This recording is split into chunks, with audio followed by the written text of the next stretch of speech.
Anak ini baru berusia 10 tahun, namun pada saat itu jaksa menetapkannya sebagai tersangka dan menjalani hukuman selama 25 tahun penjara. Lantas perbuatan apa yang telah dilakukannya sampai anak seusianya harus menerima hukuman? Bagaimanakah kehidupannya selama ada di dalam penjara? Dan gimana dengan masa depannya?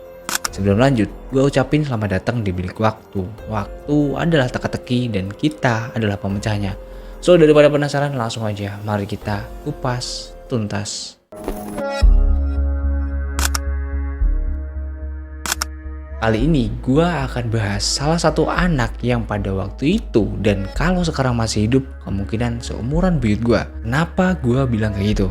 Karena pria ini bernama Anton Wood adalah seorang pria yang dilahirkan pada tanggal 15 Januari 1882 di Newark, Essex County, New Jersey, Amerika Serikat.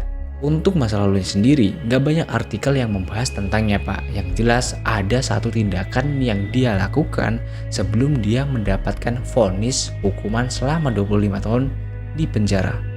Pada saat itu, tanggal 2 November 1892, Anton Wood bersama dengan seorang pria yang bernama Joseph Smith. Smith adalah seorang pengusaha kaya di kota itu.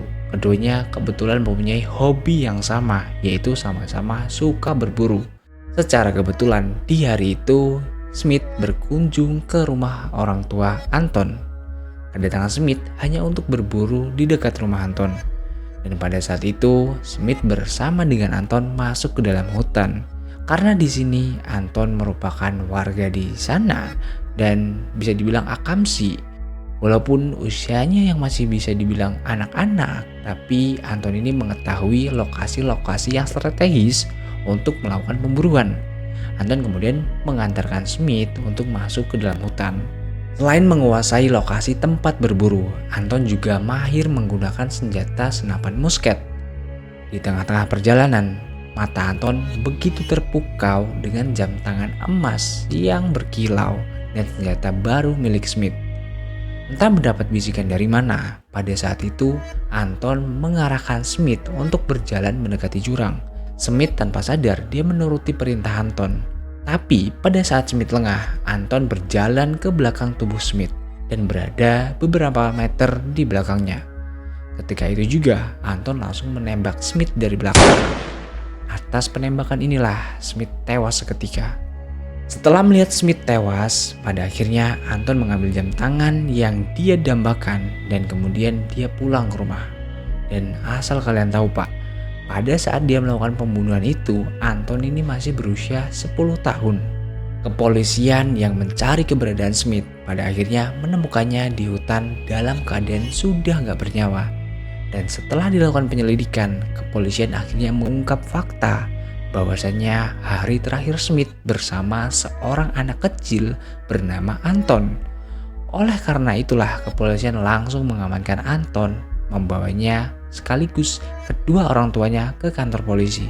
Di bulan Februari 1893, Anton yang saat itu berusia 11 tahun, tepatnya 1 bulan sebelumnya, bersama kedua orang tuanya yaitu Thomas dan Maggie. Mereka diadili atas pembunuhan Joseph Smith. Kenapa di sini orang tua Anton juga diamankan kepolisian dan bahkan sempat diadili? Karena di sini kepolisian beranggapan bahwasanya Anton ini masih berusia di bawah umur dan mana mungkin dia punya pikiran yang sekeji itu. Ada kemungkinan besarnya dia dikendalikan oleh orang tuanya untuk melakukan pembunuhan itu pak. Tapi pada akhirnya kepolisian gak menemukan bukti bahwasanya Thomas dan Maggie terlibat dalam penembakan Smith yang pada akhirnya keduanya dibebaskan dari dakwaan. Penegak hukum yang mengadili tindakan Anton juga sedikit kebingungan atas tindakan yang telah dia lakukan. Kalau Anton dimasukkan ke tempat rehabilitasi dan sekolah anak, ada kemungkinan dia cukup berbahaya untuk anggota lainnya. Hal ini terbukti pak pada saat persidangan di tanggal 3 Maret 1893. Anton menyatakan bahwasanya dia tidak menyesali kejahatannya. Dan dia juga bilang bahwasanya dia akan membunuh siapapun untuk mendapatkan apa yang dia inginkannya. Tapi pada saat itu pengacara Anton coba melakukan pembelaan dengan mengatakan bahwasanya Anton pada saat itu dalam keadaan mabuk ketika melakukan penembakan kepada Smith.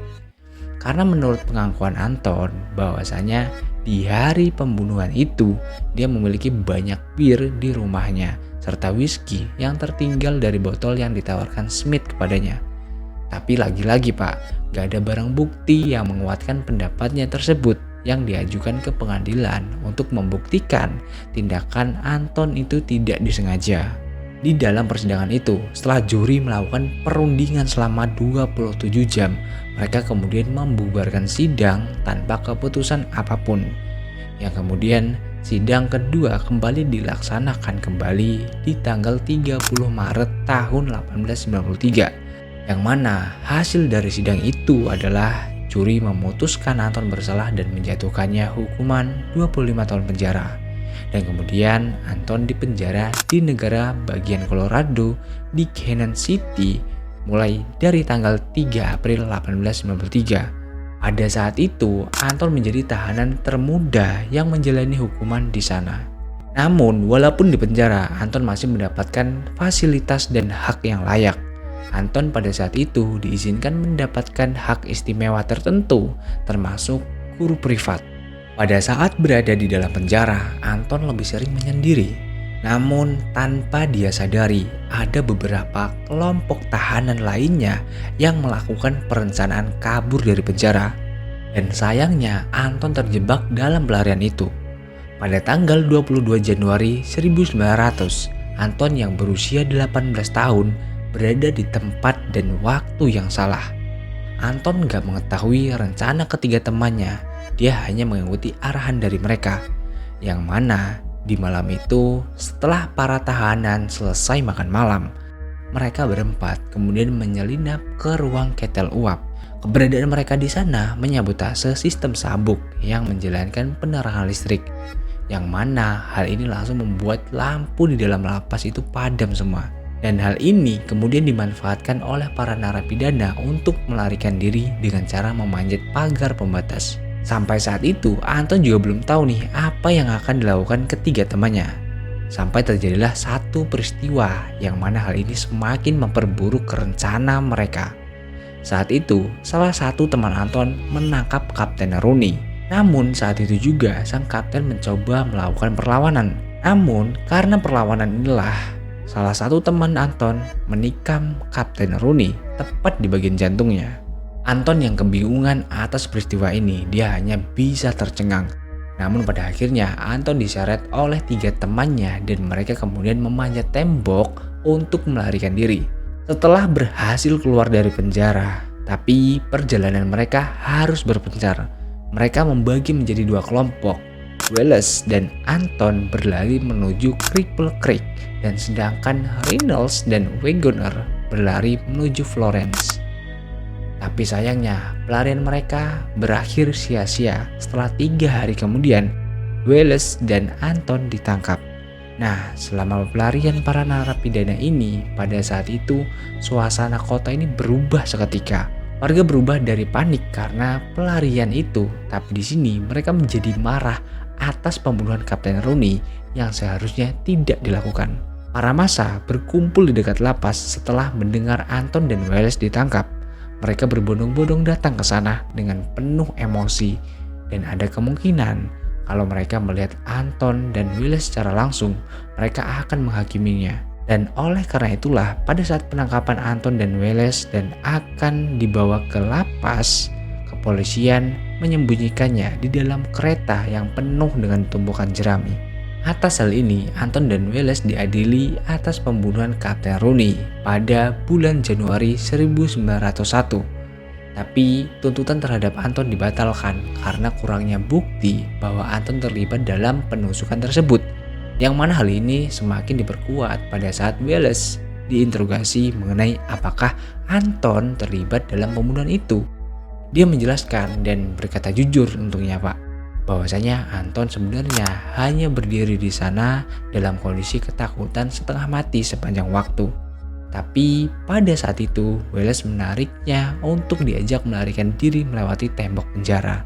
Setelah kejadian itu, Anton berusaha keras untuk menemukan jati dirinya kembali sebagai orang yang lebih dewasa lagi. Dia mulai menghabiskan sebagian besar waktunya di perpustakaan penjara untuk belajar bahasa Prancis dan Jerman, serta belajar secara bermain biola dan piano. Konon katanya dia juga menguasai kelas-kelas tingkat perguruan tinggi dalam waktu 1 tahun.